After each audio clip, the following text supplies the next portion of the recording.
Les teams, je ne sais pas si vous suivez l'actualité au Soudan. On parle de plus de 100 morts déjà. Deux camps qui sont en train de s'entretuer pour le pouvoir. Et multiples questions sont posées par rapport à la situation. Déjà que le Soudan de base est déjà un pays divisé. Aujourd'hui, pourquoi encore les conflits? Et pourquoi tout reprend seulement au moment où ce pays a décidé de ne pas voter contre la Russie aux Nations Unies. Sur toutes les résolutions qui ont été prises contre la Russie, le Soudan a toujours dit non. Ils ont toujours dit niet, ça ne nous concerne pas. On ne va pas condamner la Russie. Est-ce que c'est pourquoi aujourd'hui, les États-Unis d'Amérique sont en train de financer un camp pour combattre l'autre, tout en leur promettant qu'au bout de cela, c'est ce camp-là qui pourra donc prendre les rênes du pouvoir du pays. Des centaines de morts. Et qui sait combien de morts nous allons arriver au Soudan? Toujours l'Afrique. Chose politique doit toujours passer par les armes et les crimes. Je vais vous laisser ici écouter un passage de notre frère africain sur Afrique Média. Écoutez-le. À commettre les mêmes erreurs pour continuer à plonger le continent dans le chaos?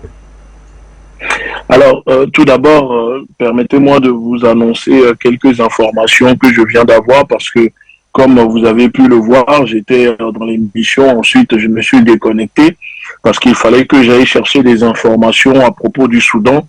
Je ne maîtrise pas vraiment le sujet, je suis pas un spécialiste de ce pays, mais j'ai cru voir un peu sur les réseaux que beaucoup de personnes n'arrivaient pas à se situer et qu'il y avait beaucoup d'informations qui circulaient pour savoir que telle personne est pour la Russie, telle personne pas pour la Russie, etc. Donc, je suis allé me renseigner directement auprès de quelques officiels russes et la réponse que j'ai eue est très claire. La position de la Russie est celle-ci. Pour la Russie ne prend parti pour aucune des parties.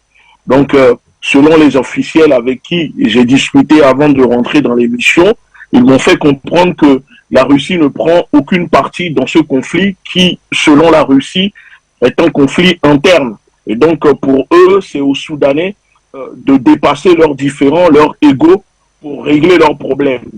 Néanmoins, ils m'ont dit que la Russie se tient prête et peut contribuer à la reprise de dialogue entre les deux camps si nécessaire, s'ils ont besoin de la Russie, que la Russie est prête à apporter un appui pour le mettre en dialogue en place. Et surtout qu'ils m'ont dit que la Russie a de bonnes relations avec les deux hommes forts du Soudan, comme ils m'ont dit, et que cela a été démontré récemment par la récente visite du ministre des Affaires étrangères qui est Lavrov au Soudan. Donc, à l'heure actuelle, on ne peut pas dire que la Russie soutient X ou Y. Voilà la version que moi, les officiels russes m'ont fait comprendre avant de revenir dans l'émission. Donc, je tenais vraiment à le partager directement avec vous.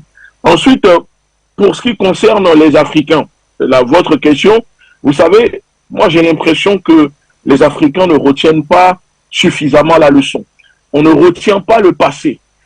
J'ai l'impression que on n'arrive plus à dialoguer entre nous, on n'arrive plus à régler nos problèmes par la voie, bureaucratique ou dans la paix. À chaque fois, on est obligé de faire crépiter les armes, on est obligé de s'entretuer pour un oui ou pour un non.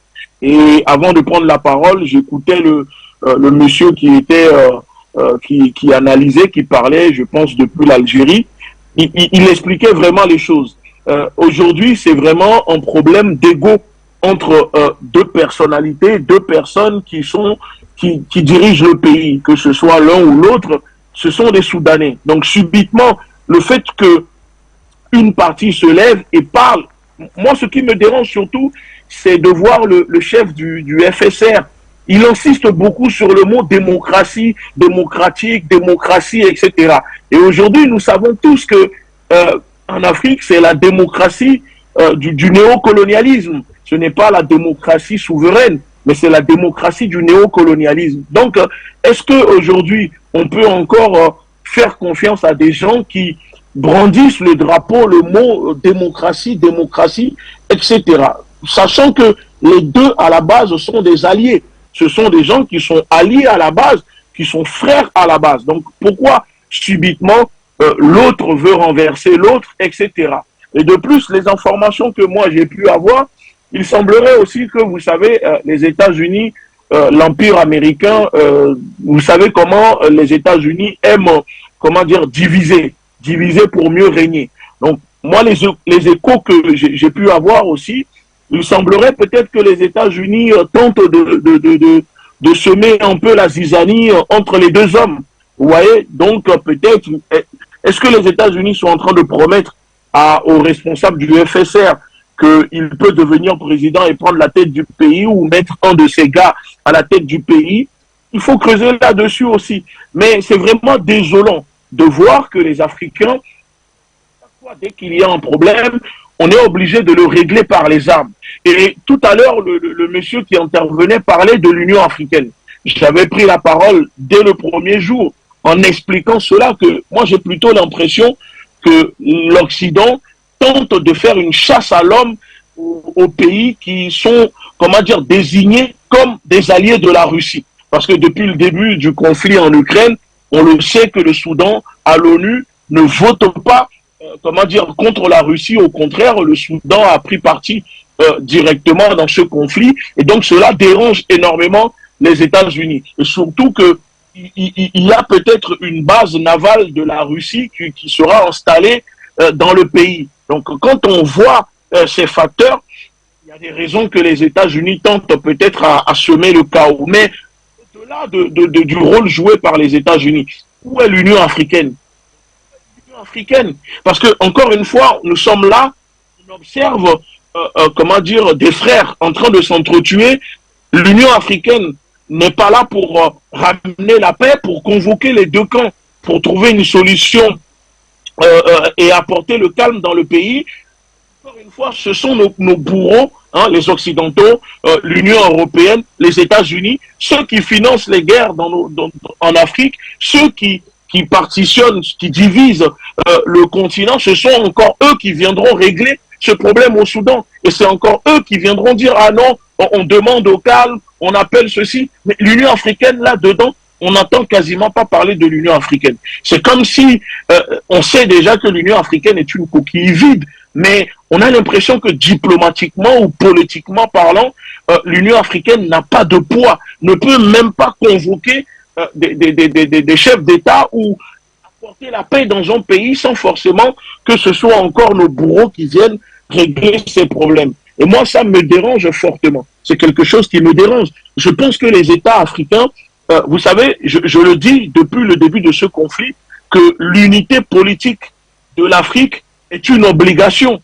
Si aujourd'hui on veut prendre part au changement qui se déroule dans ce monde, il faut l'unité politique africaine. Sinon, ce n'est pas normal. Ça veut dire que aujourd'hui, regardez le Soudan, ils l'ont déjà coupé en deux, Soudan du Sud, Soudan, etc.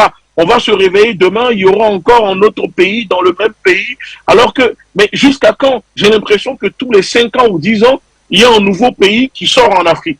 Tous les 5 ou 10 ans, on crée un nouveau pays sur le continent. Parce que de base, c'était pas 54 États. Mais si on regarde bien, c'est toujours le même projet. Et ils utilisent toujours, comment dire, la même stratégie. Et cela fonctionne à chaque fois. C'est comme si nos dirigeants qui sont à la tête de nos pays, tellement qu'ils n'ont pas de vision, tellement qu'ils n'ont, comment dire, de projet, aucun plan protectionnisme sur le plan du continent, bah, on laisse faire n'importe quoi. Et à chaque fois, ce sont les populations qui sont victimes. Parce que là, dedans, dans ce qui se passe au Soudan, au-delà de parler de ces chefs de guerre qui sont le président et le mec du FSR, il faut quand même penser à la vie des civils. Ces personnes-là qui sont morts, qui sont des civils, qui n'ont rien demandé, encore une fois, qui sont là, qui tombent sous les balles. Le sang, moi je trouve que assez le sang sur le continent comme ça. Je ne sais pas pourquoi ce continent, c'est le continent où on verse le plus du sang en faisant la guerre. L'Afrique est un continent qui regresse, qui est en retard de 50 ans sur les autres continents. Et c'est vraiment désolant. C'est vraiment désolant parce que on a l'impression que les dirigeants en Afrique, politiquement parlant, diplomatiquement parlant, ne sont pas unis et ils ne peuvent pas et ne peuvent même pas régler un conflit entre Africains. Et encore une fois, ce sont les Américains qui vont envoyer leurs délégations, envoyer leurs diplomates, l'Union européenne, etc., qui vont encore instrumentaliser ce conflit. Mais jusqu'à quand ça va durer comme ça? Vous prenez l'Afrique du nord au sud, de l'est à l'ouest, il y a des guerres partout. Il y a des guerres partout. Aujourd'hui, on n'est même plus libre sur le continent. Tu vas au centre, il y a la guerre. Tu vas à l'ouest, il y a la guerre. Un continent magnifique comme ça est balkanisé par des conflits armés, ce qui fait que le tourisme ne fonctionne pas sur le continent, alors que c'est un continent où normalement, vous voyez, économiquement parlant, mais moi je ne sais plus quoi dire, parce que venir parler, on parle, mais on dort, on se réveille, il y a un nouveau conflit, ça s'entretue, ça sort les armes. Jusqu'à quand nous allons continuer à parler? Moi, si c'est pour continuer à faire l'analyse, parler, ça ne m'intéresse plus. C'est pour ça qu'en ce moment, je suis silencieux, je préfère observer, je préfère regarder, et peut-être d'une autre stratégie pour apporter ma pierre à l'édifice, mais peut-être autrement. Parce qu'on parle, mais ceux qui sont à la tête de ces pays, nos dirigeants ne semblent pas nous écouter ou peut-être sont déconnectés totalement de la réalité. Et aujourd'hui, rien ne peut se faire malheureusement sans nos dirigeants. Donc nous, on parle, mais si rien ne change, vous voyez, c'est un peu désolant. Voilà. Merci à vous.